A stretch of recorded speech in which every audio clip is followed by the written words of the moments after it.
Hey everybody, Ash here from Quantified Performance. What we're going to be talking about today is we're going to start into aiming.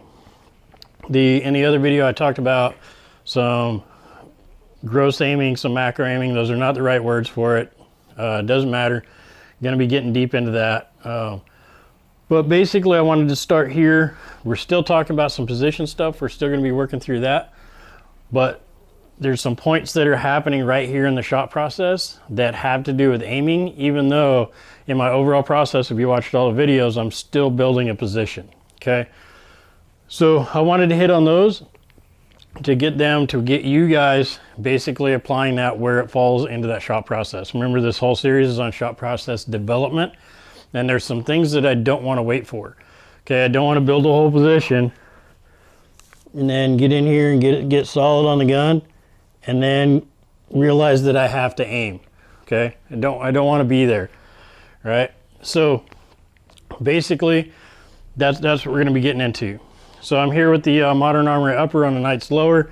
It is a cleared rifle, and we're going to talk about something first that people have heard about, but the descriptions that I've heard on the internet don't necessarily hit on it. Mine may not hit all the way on it. We're going to talk about natural point of aim, right? So starting with the rifle, this rifle is pointed somewhere, okay? It may not be aimed at the target, but it is pointed somewhere. It is aimed. The bullet would go down range and it would hit something or dirt, okay? Or wall of my neighbor's if it was to fire right now. So your body is naturally pointed at something, right? So when you get down, basically start in position, and yes, I'm working on the tripod just because it makes it easier to do the videos, but the rifle is pointed somewhere. My body is pointed somewhere. So if I'm 45 degrees to the gun, my body is pointed over there. The rifle is pointed over there. So if I have my body and the rifle pointed at the target, okay, generally, okay, we're not down the scope yet. We're not doing anything like that. It's generally pointed vicinity of the target, okay? So if I come in here like this and I have this really bad position and my body's pointed that way, my head naturally wants to go along with my shoulders, okay? Just think about when you're talking to somebody. You don't really talk, and I'm not naturally talking to the camera like this. If I need to talk to the camera like this, I will, but I'm not naturally doing that. If I'm focused on something, I'm turning towards it, okay? My head wants to be centered. My shoulders want to be pointed towards what my attention is at. And my hips feel more comfortable when they are. So if I just turn my head as one thing, if I turn my shoulders as one thing, I'm not going to stay in this position for long. Why? Because it's not natural, okay? So basically I'm getting my body pointed towards the target, or point of attention, right? Just to put it in something that you do every day, right? So the better I have my body pointed at the target, and the more aligned I am with the rifle, the more it's going to be pointed towards the target. Okay, so, and this could be when I'm just holding the rifle. I'll pull it out of the tripod real quick. So if I'm just holding the rifle, notice my body is almost in the same position as when I get up on the tripod. You can check this angle right here when I'm on it, and then when I go onto the tripod, if I can get on there. So when I'm on the tripod, I'm almost in the same position, okay? Seen some people do some weird things. My body is not naturally pointed towards the target, okay? With the rifle in my hand. Now you're gonna have to make some sort of accommodations.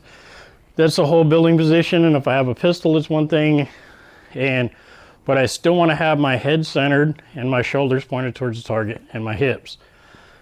If you're doing walking and shooting and you're doing all that sort of stuff and you're shooting in the yard, you have that natural point of aim, okay? Unless you're fighting it. Okay, if I just pick the rifle up and I just start walking and shooting, I'm probably going to be squared up. If I'm walking towards something, probably going to be squared up, rifle will be pointed towards the target, and it'll be together, right? If I'm doing something weird, like I've seen some, I'll pull the gun back out. I've seen some weird stuff where people have this position, and I'll go this way, you can kind of see it. You can see my whole shoulder right here, right? And they have this weird position because they would think they need to have their hand all the way out on the handguard, right? So get like that.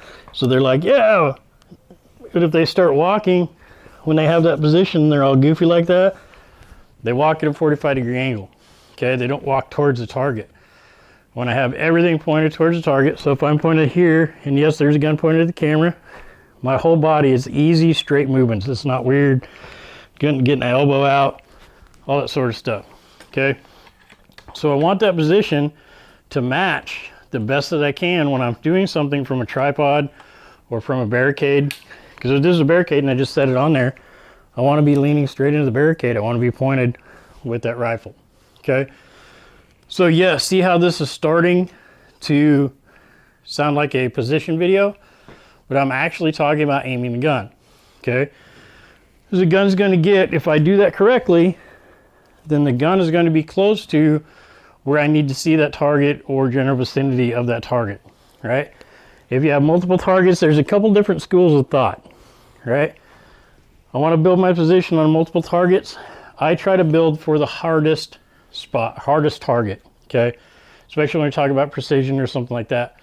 I want that hardest target to be my most natural thing, or the target that I go to the most. If you shot the quantified performance match, you probably shot Chaos of the Lambs, okay, the 100 target. You're shooting a whole bunch, right? Like friggin' 8 times or something. So I'd want to build my position where it is on that number one target, the one I'm shooting the most, okay? Or I build a position at the hardest target, okay? Because that hardest target, like say I had something that was 800 meters on the right and 200 on the left, right? So if I build my position on that 800, and then I swing over to the 200, I can be in a weird position, and you can't see my feet, but I'm in a weird position with my feet. I can be in that weird position because that 200 target's fairly easy, but then when I come back in here, it's my natural point of aim on that 800 yard target. So those are aiming, right? You think about it as position, but it's actually part of the aiming process, okay? So if the rifle is pointed general vicinity of the target, then when I come in here, and if I haven't, as I get better, one of the things I like about this M8 is it's got this huge flat spot on the turret, okay? So I can actually take that, and I'll loosen that tripod so I can move around. So I can actually take that and I can try and get the gun lined up. I'm still not even sucked into the scope yet. I can get the gun as level as I can. Here, I got my bubble in here. I don't have it on this gun, but I generally have my bubble here. So I'm checking it here, getting it on the target, aiming it with the center of the scope at the target. As I drop in, I'm checking my level, and then I'm going to check the sight, okay? Then I start applying, so that's all what I call gross aim or macro aiming, right? So just got the rifle pointed general vicinity of the target and dropped in on the scope, right? Haven't applied any holds, haven't tried to do anything like that, haven't done anything for wind, okay?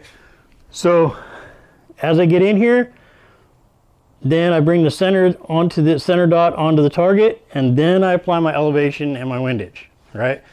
So I have to have those, but I need to get it on that target best I can before I do that fine aim, right?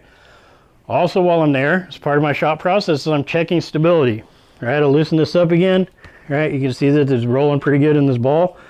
So if I drive it over here to this target, whatever that target is, okay, and I'm on that target, and I got this actually a little bit loose on the tripod, you'll see in a second, right? So I drive it on the target, drive my center dot on there, and I'm going to check stability real quick while I'm there, okay? And I can see that it's wobbling around everywhere because I forgot to tighten my tripod. So I'm going to tighten my tripod, and I'm going to lock it in there, vicinity of that center dot, but I want to have a little bit of up and down. But what I noticed right here is the tripod is loose, and I'm actually coming out of it. So basically I'm going to come here and make sure that tripod is locked in. I'm checking that stability, right? I want that, even just that center dot, if it's on that target, I haven't applied any of my hold yet. If I have that center dot on there, I'm checking stability. That puts me all the way back in the beginning of my shot process, okay? But I'm actually aiming. So I've got that overlap in between the two. So I'm working on my aim, working on my stability. It's not moving a lot. So I'm there, I'm gonna get my hold put on, right? So I have my hold on, and before you tighten the tripod, obviously, it's not gonna move really easy, okay? But put my elevation hold on and put my wind hold on when it's stable enough to do so, okay? So that's your check on stability.